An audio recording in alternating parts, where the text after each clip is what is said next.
Welcome back to JUMEX'S News at 69. My name is Abernathy Darwin Dunlap, and today we have partly clap, high chance of betrayal of your own friends, and to just kind of be an overall piece of shit. Allegedly.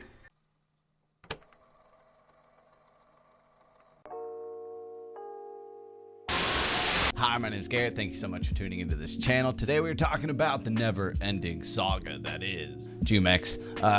JUMEX, man, I set out to just make a fun video, you know, because I was thinking about what happened to you. But I didn't expect to be 3 videos in to have enough content to just be kind of questioning what the fuck's going on, man. Like, the way that this story has spun out, if you do not know, please do go ahead, watch these other 2 videos that I have made regarding JUMEX since his blowing up to now. The now is some of the most crazy shit that I think I've ever actually discussed on this channel, but it really wasn't possible without you guys out there, the people who are one's just giant fans of JUMEX and just want to see him succeed, and 2, y'all really just started coming in and commenting. I think like one of the videos has almost 100 comments, the other one's at like 50 comments.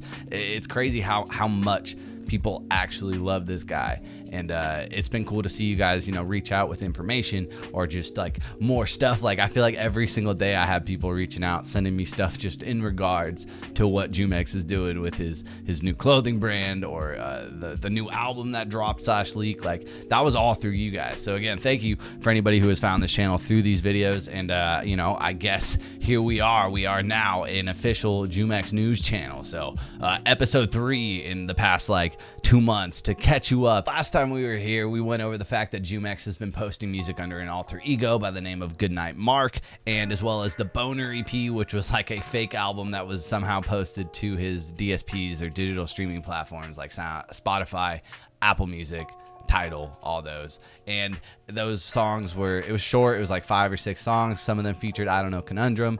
And funnily enough, Conundrum actually commented on the last video saying like, yeah, I don't know how this album got up here, but it should be down very shortly. Now checking today, it is no longer on his Spotify, but I was still able to play music off his Apple Music posting. So for whatever reason, it's still on Apple Music, but was taken down from Spotify. And now I think where we can kind of go forward is, one, that's a fake album. Wondering how that even got up or why that even got up.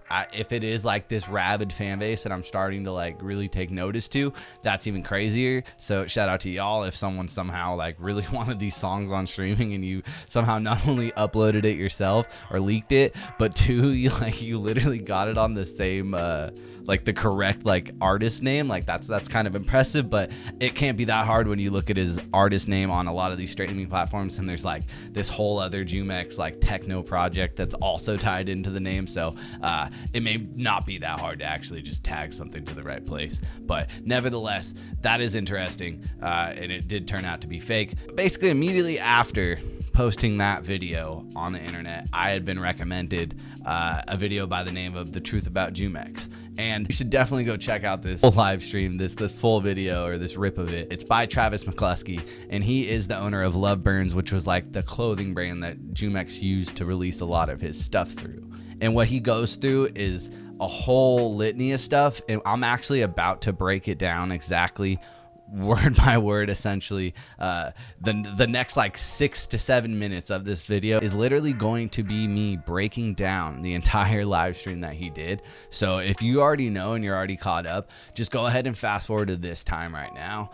If not though, buckle up, because we got a lot of information to throw at you. Earlier this year, JUMEX hacked the Love Burns Instagram account and locked out the main owner / operator, Travis McCluskey. At this point in the timeline, JUMEX and him were both 50% owners of Love Burns, but JUMEX really in the past would only use the account, apparently, to promote his music or his own Instagram account, and didn't really contribute an equal amount of work, I guess, besides clout or just industry status as his rising to fame began. They had been best friends since they were 16 years old. One day, an argument over the next Love Burns drop broke out between them, and to retaliate, JUMEX changes the passwords to all the accounts associated with his homie and locks him out. That's Antimatter and Love Burns. He had 2 different accounts that JUMEX apparently just knocked him out of 1-2 punch. At this point in the live stream, he makes a point to say that JUMEX is a daily user of Xanax and that his personality is no longer what it was when they first became friends.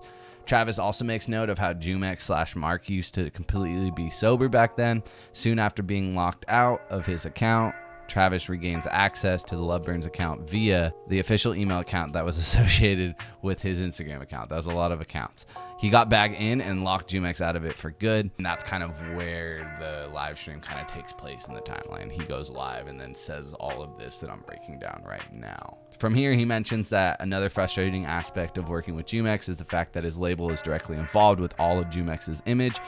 As a result, directly ties into the image and directly into the direction of Loveburn's. Travis makes it clear from here that JUMEX is in fact an industry plant and implies that everything he does is monitored and controlled by his label. Assumingly, we're talking about Cortan Records, there might be a bigger record label involved that was never really made clear. During the final argument, Travis attempted to sever ties with JUMEX amicably, offering to send back money that JUMEX had invested into the clothing brand, which is Loveburn's. JUMEX did not accept this and instead leaked Travis and his family's home address where his mother and little sister live. He goes on to state that JUMEX still consistently tries to hack into the Loveburn's account and threatens to sue Travis over all of this. Although he mentioned like immediately after that he wasn't interested in fighting anybody. He's like 20 or something, and that he just wants to talk about shit. Like, man, I just thought it was funny that he had to throw in like the high, like, if you want to fight, like, obviously I'm not scared, but you're scared to fight. That's why you're doxing people and just hiding behind a screen and doing weird shit like changing passwords and just being super passive aggressive. Anyways, I just thought it was funny that he just threw that shit in there. At this point in the live stream though, he does segue into other things that JUMEX has done, especially to their other members in their collective, Sad Boy Suffer, SBS, Sad, C-Rod, and IDK Conundrum. I don't know Conundrum, Mark/JUMEX. He had deleted multiple big songs off the internet by both of those two artists. There were songs that Mark or JUMEX wasn't even featured on or anything, so I thought that was kind of weird. He snaked the entire crew that he came up with and basically tried to just say that he did everything on his own or like own everything for himself. After these points, he takes a moment to note that JUMEX's manager is aware of all this and that they are not putting up with it. Mentions that JUMEX may get dropped from his label/his label deal. After these points, he takes a moment to note that JUMEX's manager is like aware of all this and he's not going to put up with any of it and that he might actually get dropped from his record deal. And that kind of makes sense due to the legal implications that doxing someone's family could bring on, and they could honestly just see him more as like a liability than an asset. And but still, you can see the monetary value in still owning and profiting off the name/catalog attached to the name JUMEX for as long as the contract allows. You'd have to assume that the label that signed him invested a decent sum of money into this guy's image. I'm assuming Travis Barker didn't just collaborate with him because of how talented JUMEX is. All of those things cost the label, I would assume, and recouping on their initial investment makes sense in my opinion. But to close out the live stream, Travis throws in a couple more minor pieces of information that I found interesting. One, in the past, any artist that was kicked out of SBS is because of JUMEX not liking them/throwing a fit if they created something that was better than what he himself made. Two, the music is trending downwards, JUMEX's career, and that is the reason why the label would also drop him. Three, Loveburn's is and always has been solely Travis's brand. Four, him and JUMEX will never be cool again. Five, he does not want you to go over to JUMEX's account and send hate. He doesn't think you should necessarily support his and future endeavors, but he rather thinks that he needs to get help, like actual help, like whether that's rehab or something. But yeah. 7, JUMEX also leaked I Don't Know Conundrums and Sad C-Rod's address, phone numbers, and threatened their parents. 7, JUMEX is 20 years old but has the mind of a child. 8, due to a lack of evidence and proof, he couldn't really comment. Like throughout the whole live stream, there's a lot of people asking him to say stuff about like pedophile or like, there's a lot of like accusations against this guy, JUMEX. Basically, is he a pedophile? Is he not? There's not enough evidence out there that I'm gonna fucking comment, and there isn't enough evidence for he was gonna comment. So if he's not in a position to speak on that, I'm not gonna throw that in there. Like that's some serious shit, and we gotta take it seriously. But to close, most importantly, Travis just states that his home and family are safe and that nothing bad resulted from the doxing, really. And that's something that I think we can all kind of be thankful for and happy about. And if anything happened to those members of SBS or their families, we would be having a very, very different conversation right now. And I think that's something very important to note, and I'd be making a completely different video. So class, what did we learn? Yeah, you Timmy. doxing is bad? No, incorrect. Doxing isn't just bad, man. It's fucking some of the worst shit that you can do to somebody. Especially if it's somewhere that their family, their mother, their daughter, their son, their wife, their sister, anything. If any of those people live there, especially, doxing is terrible.